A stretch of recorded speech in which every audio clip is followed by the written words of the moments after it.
وَلَقَدْ جَاءَكُم مُوسَىٰ بِالْبَيِّنَاتِ ثُمَّ اتَّخَذْتُمُ الْعِجْلَ مِن بَعْدِهِ وَأَنْتُمْ ظَالِمُونَ۔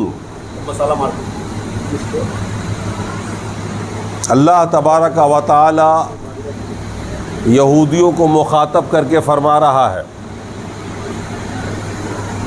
بنو اسرائیل جو یہودی ہیں ان کو مخاطب کر کے اللہ فرما رہا ہے وَلَقَدْ جَاءَكُم مُوسَىٰ، تمہارے بیچ موسیٰ علیہ الصلوۃ والسلام نبی بن کر آئے، بالبینات، واضح دلائل اور معجزہ لے کے آئے۔ یہودی مخاطب ہیں۔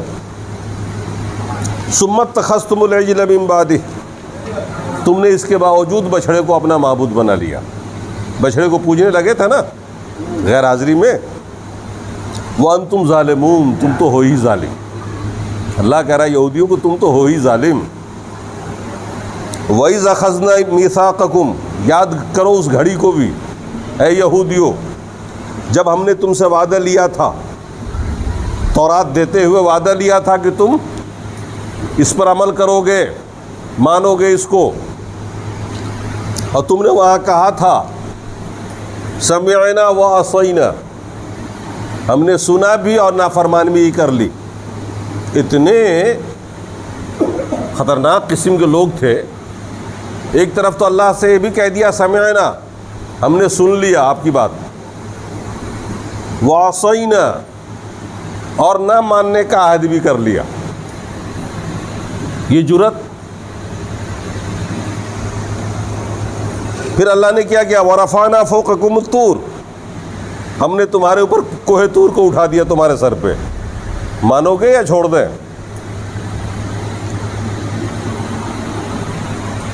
پھر تو ظاہر سی بات ہے ماننے پہ مجبور ہو گئے نا، پہاڑ سر کے اوپر ہے، کہ نہ مانوں گا تو چھوڑ دیا جائے گا، فرشتے چھوڑ دیں گے، وہ سیدھے پیس جاؤ گے، چٹنی بن جاؤ گے۔ اللہ نے فرمایا خذوا ما آتیناکم بقوہ، جو کچھ ہم نے تمہیں دیا ہے تورات کی شکل میں، احکام کی شکل میں، کتاب کی شکل میں، اس کو مضبوطی سے پکڑ لو، واسمعوا، اور سن لو۔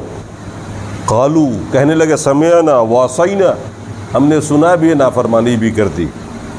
فرمایا وَأُشْرِبُوا فِي قُلُوبِهِمُ الْعِجْلَ بِكُفْرِهِمْ، ان کے کفر کے سبب سے ان کے دلوں میں گائے کی محبت گھر کر گئی۔ آدمی جب برا ہوتا ہے، بری فطرت کا ہوتا ہے نا، تو کچھ بری چیزیں اس کے دل میں بیٹھ ہی جاتی ہیں، گھر کر جاتی ہیں۔ پھر آپ اچھی اچھی باتیں بھی بنائیے تو اس کے سر کے اوپر سے گزرتی رہتی ہیں۔ وہ آپ کے سامنے میں ہاں ہاں بھی کر دے گا، جی ہاں ہاں میں ہاں ملا دے گا، مگر مانے گا نہیں۔ قُلْ بِئْسَ مَا يَأْمُرُكُمْ بِهِ إِيمَانُكُمْ إِن كُنتُم مُؤْمِنِينَ، یہودیوں اگر تم مومن ہو تو تیرا ایمان کتنا برا ہے جو تمہیں ان باتوں کا حکم دیتا ہے کہ تم بچھڑوں کو پوجو۔ ان کا دعویٰ تھا یہودیوں کا کہ جنتی تو ہم ہی لوگ ہیں، کیونکہ سارے نبی ہمارے خاندان میں آئے، ہم تو بخشے بخشائے ہیں، ہم تو مریں گے بھی تو جنت میں ہی جائیں گے، عذاب آیا بھی میرے اوپر جہنم میں تو چند دنوں کے لیے، اگر ہم کتنے بھی برے بن جائیں، اگر جہنم میں اللہ ڈالے گا بھی تو چند دنوں کے لیے، ہم تو اس کے بعد جنت میں جائیں گے۔ اللہ نے فرمایا اگر تمہارے لیے دار آخرت ہے، جیسا کہ تمہارا دعویٰ ہے، اکثر غلط فہمی مسلمانوں میں بھی پائی جاتی ہے، کچھ لوگ سمجھتے ہیں کہ ہم تو بزرگ پرست ہیں، قبر پرست ہیں، جنت تو ہماری ہے ہی۔ کچھ دوسرے بھی ہیں جو دعویٰ کرتے ہیں، اور کچھ غلط فہمی آپ کو بھی ہوگی، عمل کریں نہ کریں ہم تو اہل حدیث ہیں، ہم جنت میں چلے جائیں گے۔ اللہ نے فرمایا کہیے ان یہودیوں سے اگر آخرت کی زندگی تیرے لیے خاص ہے، تو جنتی ہے، لوگ نہیں ہیں باقی دنیا کے، فتمنوا الموت، تو موت کی تمنا کرو، کہو اے اللہ موت دے دے اگر تم سچے ہو۔ یہ دنیا کی زندگی زیادہ اچھی ہوگی یا جنت کی زیادہ اچھی ہوگی؟ کون سی اچھی ہوگی؟ جنت، جہاں آپ کی چوائس کی ہر چیز ہوگی، نہیں من پسند کھانا، من پسند محل، من پسند حوریں، تو پھر تو آپ کو مرنے کی تمنا کرنی چاہیے۔ اگر آپ سچے ہو تو مرنے کی تمنا کرو، کیا ہی جھنجٹ میں پڑے ہوئے، کبھی گرمی کبھی جاڑا کبھی ٹھنڈی، تفکرات پریشانیاں، یہ نہیں ہے وہ سبزی نہیں ہے، ہر ٹائم پریشان رہتے ہیں نا۔ تو اللہ نے فرمایا ان سے پوچھیے، ان سے کہیے کہ اگر تمہارے ہی لیے آخرت کی زندگی ہے، جنت تیرے لیے خاص ہے، لوگ نہیں جائیں گے تو موت کی تمنا کرو اگر تم سچے۔ اللہ نے فرمایا وَلَن يَتَمَنَّوْهُ ابدا، یہ کبھی تمنا نہیں کریں گے موت کی۔ کیوں؟ بما قدمت ایدیہم، ان گناہوں کے سبب سے جو انہوں نے کیا ہے، ان کو یاد ہے کہ ہم نے ماضی میں کیا کیا کیا ہوا ہے۔ اللہ علیم بالظالمین، اللہ تو ظالموں کو خوب جانتا ہے۔ اور فرمایا وَلَتَجِدَنَّهُمْ أَحْرَصَ النَّاسِ عَلَىٰ حَيَاتٍ، اے رسول آپ ان یہودیوں کو زیادہ حریص پائیں گے زندگی پر، یہ تو بہت زیادہ زندگی جینا چاہتے ہیں۔ من الذین اشرکوا، مشرکین کے مقابلے میں ان کی تمنا لمبی زندگی کی ہے۔ یود احدہم لو یعمر الف سنہ، ان میں سے تو آدمی چاہتا ہے کہ میری عمر 1000 سال کی ہو، لمبی عمر ہو جائے، 1000 سال عیش کروں اس دنیا میں۔ فرمایا وما هو بمزحزح من العذاب ان یعمر، اگر لمبی عمر بھی تیری ہو گئی تو یہ لمبی عمر تمہیں عذاب سے بچا پائے گی؟ یہ لمبی عمر بھی تمہیں عذاب سے نہیں بچا پائے گی۔ لہذا یہ کبھی نہیں سوچنا چاہیے کہ آپ جس طبقے میں ہو طبقہ جنتی ہے اور آپ جنت میں چلے جائیں گے، عمل کریں نہ کریں آپ جنت میں جائیں گے، ایسا نہیں ہے۔ جنت میں جانے کے لیے ایمان اور عمل ضروری ہے، آپ کے پاس ایمان بھی ہو اور عمل بھی ہو۔ یہ عالمگیر سچائی ہے، دنیا کی سب سے بڑی سچائی ہے کہ خدا پرستی ہی آپ کو جنت میں لے جائے گی۔ خدا پرست بنیے، خدا پر ایمان رکھیے، اس کے احکام پر یقین رکھیے، اس کے رسولوں پر ایمان رکھیے اور اس کے احکام کے مطابق عمل کریے، تبھی آپ جنت میں جائیں گے۔ کسی گروہ یا کسی طبقے میں آنے کی وجہ سے آپ جنتی نہیں ہو سکتے۔ یہ ایک سب سے بڑی حقیقت ہے کہ عمل کے بغیر آدمی جنت میں نہیں جا سکتا۔ اب ایک دوسری بات سنیے، ان یہودیوں کا ایک عقیدہ یہ بھی تھا کہ چونکہ جبرائیل وحی لے کے آتے ہیں اور جبرائیل تو ہمارے دشمن ہیں۔ یہودیوں کا یہ عقیدہ تھا، یہ ایک سوچ تھی کہ جبرائیل جب بھی وحی لے کے آتے ہیں تو مار دھار قتل و غارت گری کا ہی حکم لے کے آتے ہیں۔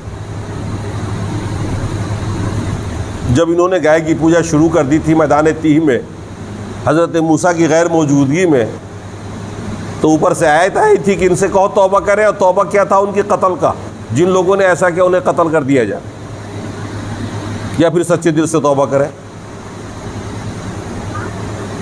تو یہ کیا کہتے تھے اللہ کے رسول سے کہ یہ بتائیے آپ کے پاس وہی کون فرشتہ لے کے آتا ہے؟ تو یہ کہتے تھے جبرائیل کا تو ہمارا دشمن ہے جبرائیل، اگر آپ کے پاس میکائیل فرشتہ وحی لے کے آئے گا تو ہم مانیں گے، کیونکہ میکائیل علیہ السلام جو ہے وہ ہمیشہ خوشخبری، بارش اور خوشحالی کے پیغامبر ہے، وہ خوشحالی کا ہی پیغام لے کے آتے ہیں، اگر وہ وحی لے کے آئے تو ہم آپ کی بات مانیں گے۔ یہ ایک بہانہ بازی تھی، ارے جبرائیل تو وہ فرشتہ ہے جو ہر نبی کے پاس وحی لے کے آتے رہے، یہ وحی لانے والا کام ہی ان کے ذمہ تھا۔ تو یہ دشمن ان کو سمجھتے تھے حضرت جبرائیل کو۔ اللہ نے فرمایا قل، اے رسول آپ کہیے من کان عدوا لجبریل فإنه نزله على قلبك بإذن الله مصدقا لما بين يديه، جو شخص جبرائیل کا دشمن بن رہا ہے آپ اس سے کہیے کہ اللہ تبارک و تعالیٰ نے آپ کے دل پہ اللہ کا حکم نازل کیا ہے، یعنی قرآن، اور قرآن ایک ایسی کتاب ہے کہ تمہاری کتاب کو جھٹلاتا بھی نہیں ہے، مصدقا لما بین یدیہ، تمہارے پاس جو کتاب ہے نا تورات، اس کی تصدیق کرتا ہے، کہتا ہے یہ بھی آسمانی کتاب ہے، تمہیں غلط نہیں قرار دے رہا ہے، تمہارا دین بالکل صحیح تھا اپنے وقت میں، لیکن تم تو اپنے دین پر بھی کبھی نہیں چلے، اور اب تم سے مطالبہ ہے کہ اس کو چھوڑ کر کے دین میں آیا۔ توحید تو وہاں بھی ہے، توحید یہاں بھی ہے، عبادات اس کے اندر بھی ہے، یہاں پر بھی ہے، فرما برداری اللہ کی اس کتاب میں بھی ہے اور اس کتاب میں بھی ہے۔ تو اس انداز میں سوچو کہ جو احکام آئے ہیں ہمارے پاس کیا وہ احکام تمہارے دین کے غیر ہیں کیا؟ جو کچھ اس میں ہے کیا اس میں نہیں ہے؟ یہ تمہاری کتاب کی تصدیق کر رہا ہے، تمہارے رسول کی تصدیق کر رہا ہے۔ تو اللہ نے فرمایا جو شخص جبرائیل کا دشمن ہو، دشمنی کر رہا ہو، آپ ان سے کہیے کہ اللہ نے نازل کیا ہے یا فرشتے کے دوارا نازل کیا ہے آپ کے دل پر اللہ کی اجازت سے، اور یہ تصدیق کرنے والا ہے اس کتاب کی جو تمہارے سامنے ہے، ہدی و بشری للمؤمنین، اس میں ہدایت ہے مومنوں کے لیے، بشارت ہے مومنوں کے لیے، جو ایمان والے ہیں، جو اللہ کی بات کو مانتے ہیں، اللہ کے رسول کی بات کو مانتے ہیں، اس کے لیے اس میں بشارت، اور یہی چیز تمہاری کتاب میں بھی ہے۔ اور فرمایا من کان عدوا للہ وملائکہ، جو شخص اللہ کا دشمن بنے، فرشتوں کا دشمن بنے، اس کے رسول کا دشمن بنے، جبریل و میکائیل کا بنے، فإن اللہ عدو الکافرین، تو اللہ تو کافروں کا دشمن ہے۔ سن رکھو کہ اللہ کافروں کا دشمن ہے۔ ان سے دشمنی کرنے کا مطلب سیدھا سیدھا دین سے دشمنی کرنا، رب کے بھیجے ہوئے پیغام سے دشمنی کرنا ہے، اور اللہ کافروں کا دشمن ہے۔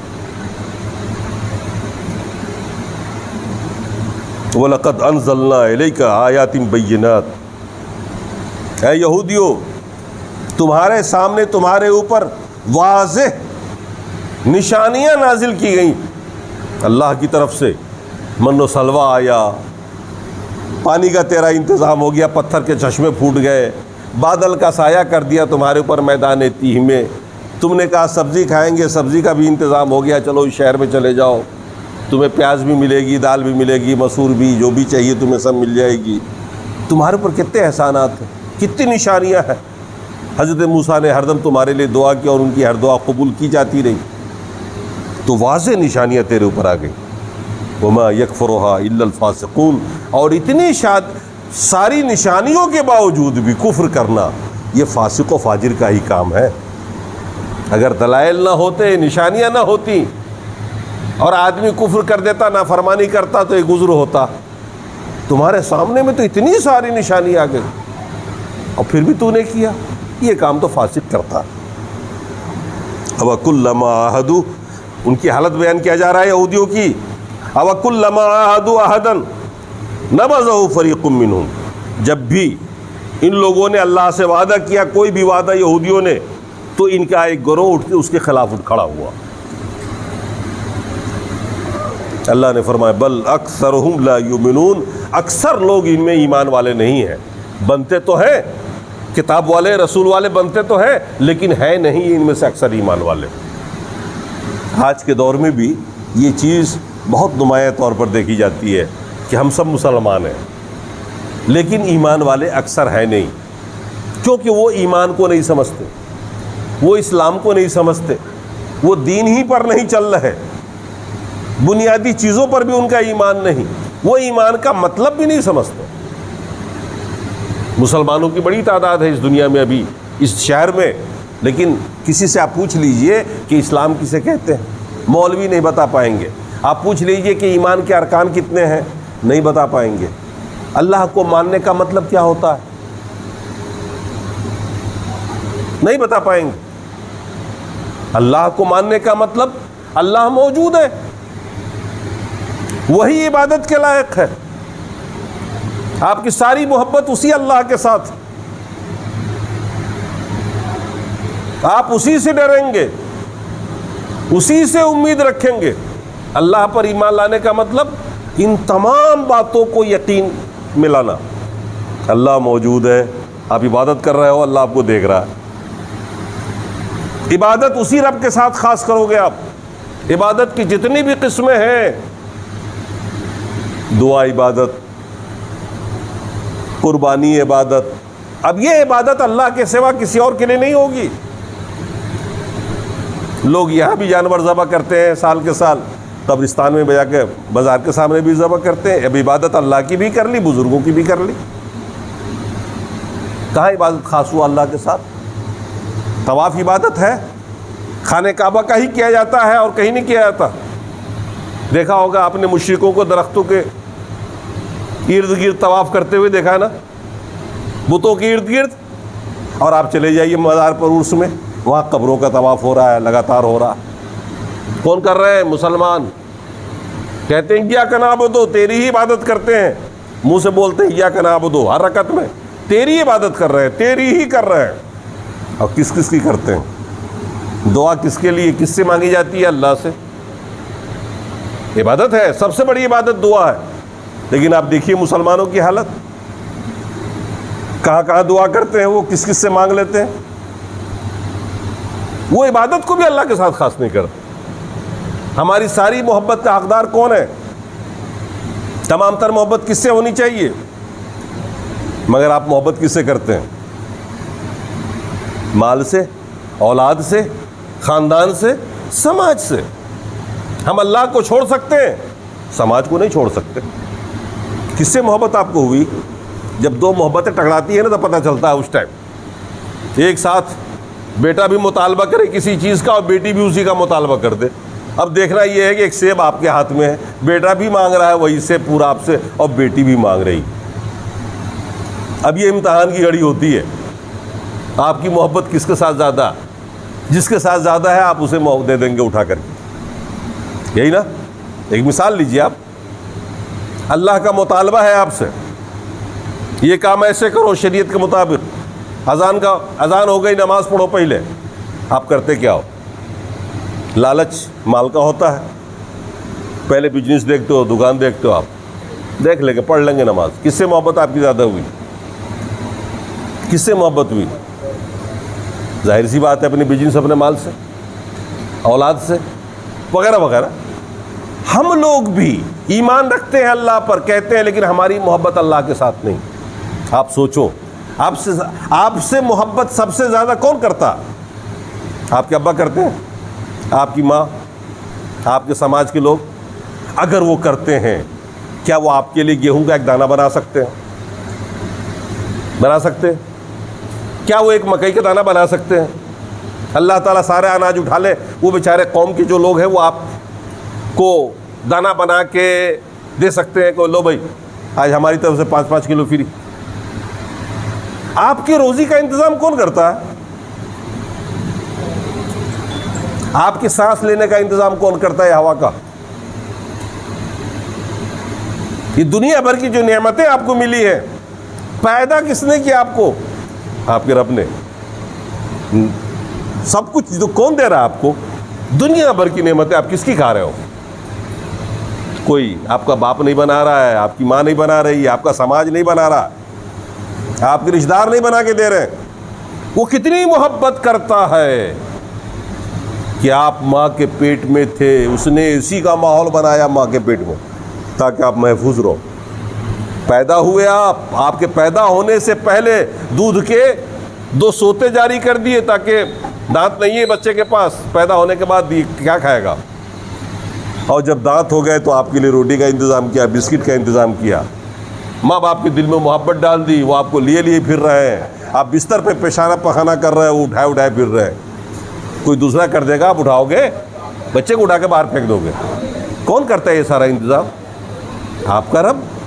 وہ آپ سے محبت کر رہا ہے اور آپ اس سے دور بھاگ رہے ہیں۔ کیسا ایمان ہے اللہ پر؟ ہمیں آپ کو سوچنا چاہیے، یہ سوچنا پڑے گا کہ آپ کے لیے ہر چیز کا انتظام وہ کر رہا ہے، محبت آپ کسی اور سے کر رہے ہیں۔ ہدایت کس کے توسط سے ملی آپ کو؟ اگر رسول نہ ہوتے، رسول کی تعلیمات نہ ہوتی، ان کی حدیثیں نہیں ہوتی، ان کی سیرت نہیں ہوتی، آپ کیا کر رہے ہوتے؟ آج کہیں مندر میں گھنٹا بجا رہے ہوتے ہم لوگ، کہیں پوجا پاٹ میں لگے ہوتے، جو من میں آتا وہ کرتے۔ اللہ کے رسول کی نیک زندگی ساری ہمارے سامنے، آپ کی سیرت سامنے، ان کے احکامات، ان کی باتیں سامنے میں، ان کا عمل سامنے میں، اور ہم ان کی اتباع کر رہے ہیں اور ایک بہترین مخلوق بن کے جی رہے ہیں۔ کس کے احسان ہے آپ کے اوپر؟ کون محبت کر رہا ہے آپ سے؟ آپ کے رسول کر رہے ہیں۔ آپ رسول نے کیوں تکلیفیں اٹھائیں؟ وہ بھی چاہتے مکے والوں سے سمجھوتا کر لیتے، ٹھاٹ کی زندگی جی سکتے تھے۔ وہاں بھی ایک بڑا سماج تھا، رسول کے خلاف کون کھڑا تھا؟ پورا مکہ، وہ ایک سماج تھا۔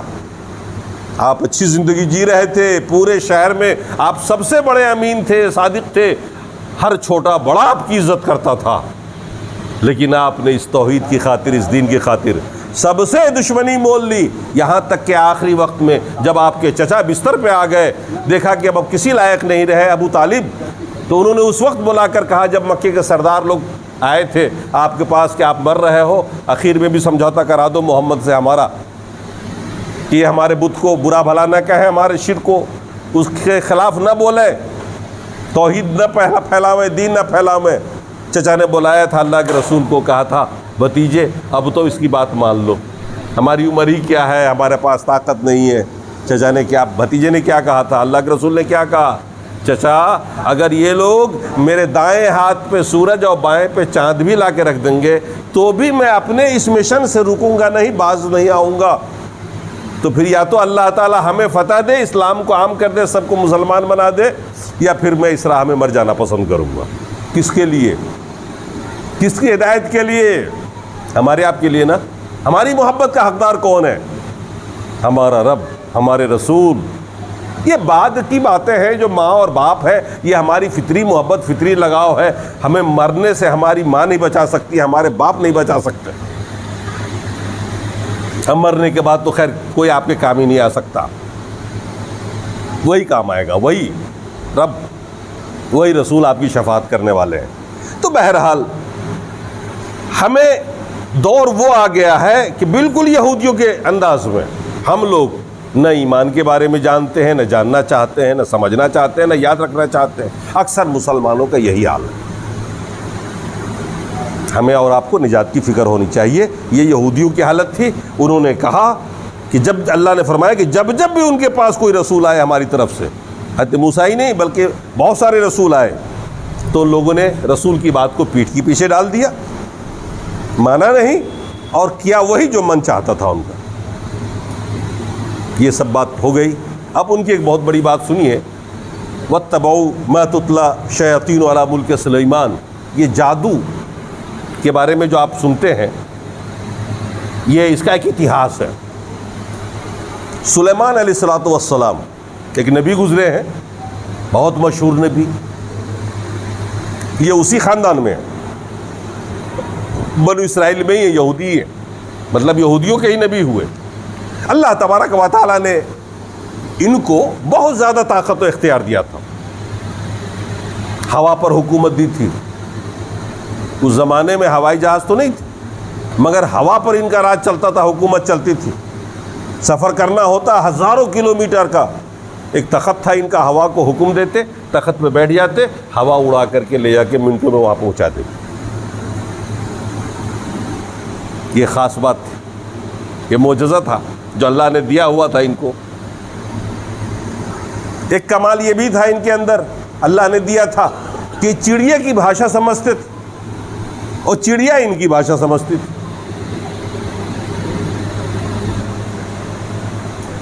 ایک کمال یہ تھا کہ سارے جنوں پر ان کی حکومت تھی۔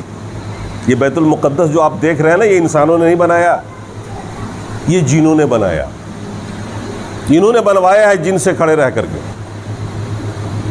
بیت المقدس یہ بڑے بڑے پتھر انسان نہیں اٹھا سکتے تھے، جنات نے اٹھا کے، سرکش جن جتنے بھی تھے ان کے قابو میں تھے۔ ان کے زمانے میں ایک آزمائش اللہ تبارک و تعالیٰ نے بھیجی۔ اللہ نے دو فرشتوں کو بھیجا، ہاروت اور ماروت فرشتہ کا نام ہے، جادو سکھا کے بھیجا۔ تو ایک فرشتہ آگے آگے جادو سکھاتے لوگوں کو، اب بتاتے کہ اس سے یہ ہوگا، شوہر بیوی میں جدائی ہو جائے گی، یہ پڑھ کے ایسا کر دو گے شوہر بیوی میں رگڑا اور جھگڑا ہو جائے گا، طلاق ہو جائے گی، یہ کر دو گے تو اس کا یہ نقصان ہو جائے گا، یہ کرو گے تو اس سے محبت ہو جائے گی۔ یہ جو چل رہا ہے جادو ٹونا آج بھی، اور اللہ تعالیٰ نے آزمائش کے لیے بھیجا تھا۔ اگلا فرشتہ تو جادو بتاتا اور پیچھے والا فرشتہ بتاتا کفر ہے یہ، سیکھنا مت، یاد واد مت کرنا، استعمال مت کرنا، یہ کفر ہے، جہنم میں جاؤ گے۔ یہ آزمائش تھی، آزمائش کہ ایک بری چیز آپ کے پاس ہو، جیسے اللہ نے آپ کو پیسہ دیا ہوا ہے، بازار میں شراب بھی ہے شربت بھی ہے، دونوں چیز بک رہی ہے، اب آپ کو اختیار ہے کہ چاہو تو اس پیسے کا استعمال کر لو، ناجائز جا کے شراب خانے میں شراب پی لو، پیسہ تو آپ کے پاس ہے ہی، اور چاہو تو شربت خانے میں جا کے آپ شربت پی لو اسی پیسے. اب اگر اللہ سے آپ ڈرتے ہو تو شراب خانے میں نہیں جا سکتے, شربت خانے میں چلے جاؤ گے. اور ڈر نہیں ہے, پیسہ آپ کے پاس ہے, طاقت ہے, ناجائز کام کر لو گے. یہ آزمائش تھی. اللہ نے 2 فرشتوں کو جادو دے کے بھیجا. آگے والا لوگوں کو جادو سکھاتا, پیچھے والا منع کرتا کہ ایسا کرنا مت, سیکھنا مت. اب یہ بہت زیادہ پھیل گیا, رگڑا جھگڑا شروع ہو گیا. قوم تو یہودی تھی اس زمانے میں بھی, نسل تو انہی کی تھی, نبی بھی انہی کے تھے خاندان میں. یہ اللہ کے رسول سے بہت پہلے کا واقعہ, ہزاروں سال پہلے کا. حضرت سلیمان علیہ السلام نے جب دیکھا کہ بڑا فساد مچ گیا ہے, تو آپ نے سارے جادو کی کتابیں جو منتشر تھی لوگوں کے گھروں میں اٹھوا کر کے سب کو اپنے لائبریری میں رکھوا لی, تاکہ جادو ختم کر دیا جائے. ان کا جو لکھا ہوا تھا نا جہاں تہاں, سب کو انہوں نے اکٹھا کروایا. اب چونکہ ان کی حکومت جن پر بھی تھی اور انسان پر بھی تھی, تو ظاہر سی بات ہے کوئی مشکل کام تو تھا نہیں کہ کوئی چھپا لے. سارا اکٹھا کروا لیا.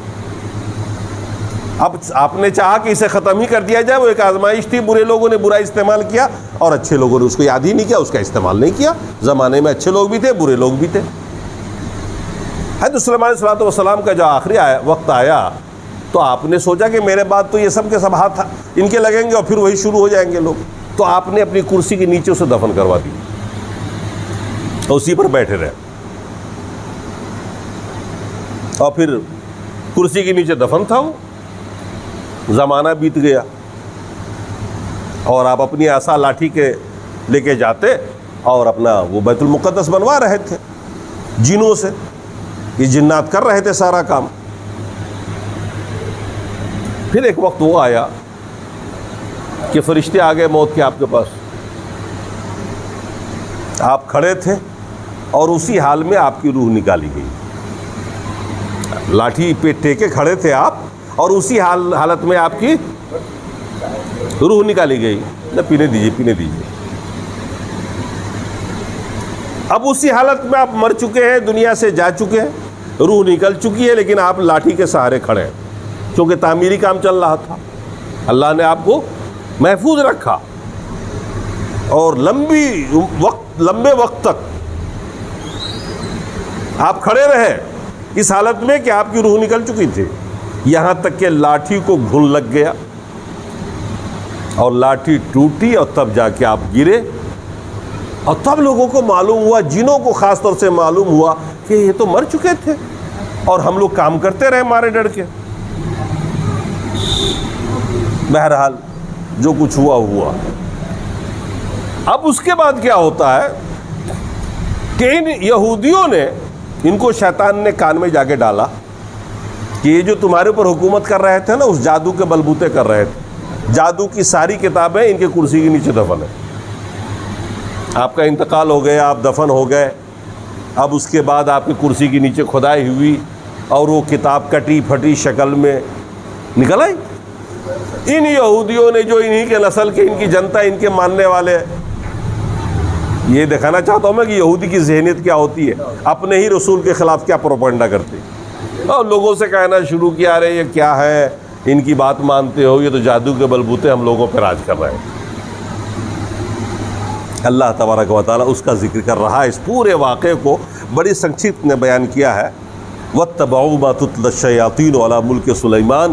سلیمان علیہ السلام کے دور حکومت میں شیاطین نے ان کے اوپر جو تلاوت کی, ان کی انہوں نے پیروی کی یہودیوں نے, اور یہ بھی کہنے لگے کہ سلیمان جادوگر تھے. ما کفر سلیمان, اللہ نے صفائی پیش کی, سلیمان نے کفر نہیں کیا, وہ تو نبی تھے. حضرت سلیمان جادوگر نہیں تھے, جادو کے بلبوتے حکومت نہیں کر رہے تھے, انہوں نے کفر نہیں کیا. ولیکن الشیاطین کفروا, شیطان کافر ہوئے تھے. یعلمون الناس سحر, وہ لوگوں کو جادو سکھاتے تھے شیاطین. وما انزل الملکین, اور وہ جو نازل ہوا 2 فرشتوں پر بابل کے اندر, جو آج کل کوفہ ہے. یہ وہی جگہ ہے جس کو بابل کہا جا رہا ہے. یہ کوفہ فساد کا گڑھ آج سے نہیں ہے, ہزاروں سال پہلے سے بھی ہے. بابل کا باقاعدہ نام آیا ہوا ہے. یہ اسی جگہ پر بابل آج ہے جہاں پر پہلے بابل جس کو ہم کہتے تھے وہ آج کوفہ کی شکل میں ہے۔ ہاروت و ماروت دونوں فرشتوں کا نام تھا۔ وما يعلمان من احد، یہ دونوں کے دونوں جادو نہیں سکھاتے تھے کسی کو، حتی یقولا، یہاں تک کہ یہ پہلے دونوں کہہ دیتے تھے انما نحن فتنہ، ہم دیکھو آزمائش ہے، اس کو سیکھنا مت، استعمال مت کرنا، یہ آزمائش کے لیے ہے تمہارے لیے۔ فلا تکفر، کفر نہ کرنا، جادوگری کفر ہے اور جادو کی سزا قتل ہے۔ اپنی شریعت میں بھی جادو کی سزا قتل ہے، جادوگر کو سیدھے قتل کر دینا چاہیے۔ فیتعلمون منہما، تو یہ یہودی لوگ ان فرشتوں سے سیکھتے تھے وہ جادو، ما یفرقون بین المرء وزوجہ، ایسا جادو سیکھتے تھے جو شوہر بیوی میں جھگڑا کرا دے، جدائی ڈال دے۔ اچھا خاصا آپ کا پریوار چل رہا تھا اور اس نے کسی نے جادو کر دیا، اب وہ آپ کے خلاف تنی کھڑی ہے اور آپ اس کے خلاف تنے ہوئے، اور آخر کار طلاق۔ یہ بہت بڑا جھگڑا تھا۔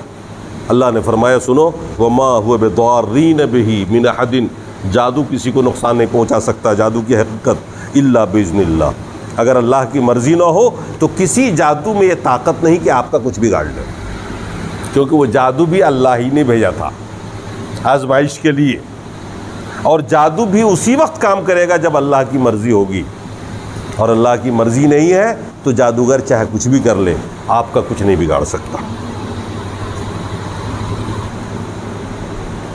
تو بہرحال یہ یہودیوں کا کارنامہ تھا کہ وہ آپس میں فتنہ و فساد پھیلاتے تھے، اس طرح کی حرکتیں کرتے تھے نبی کے ساتھ، نبی کے خلاف اس طرح کی باتیں کرتے رہتے تھے۔ اللہ تبارک و تعالیٰ نے ہمیں اور آپ کو اس سے بچایا ہے کہ یہ قوم کم از کم آج تک اتنی جرأت مند نہیں ہوئی کہ اللہ کے خلاف، اس کے رسول کے خلاف پلاننگ کرے اور اس طرح کی افواہیں پھیلائے، رسول کو بدنام کرے۔ اللہ تعالیٰ نے ہمیں اور آپ کو بہت بچا کے رکھا، بہت حد تک ہم ہدایت پر ہیں، بس کرنا یہ ہے کہ ہم اپنے اندر سدھار کریں، عملی زندگی کے اندر ہم آ جائیں، عمل کریں اور اپنے عقیدے کی پختگی کے ساتھ دین پر چلتے رہیں۔ اللہ تبارک و تعالی ہمیں ایسی خیر کی توفیق دیتا رہے گا، اور انشاءاللہ اللہ نے چاہا تو ہم سب لوگ نجات پائیں گے، بس یہ ہے کہ عمل کریں۔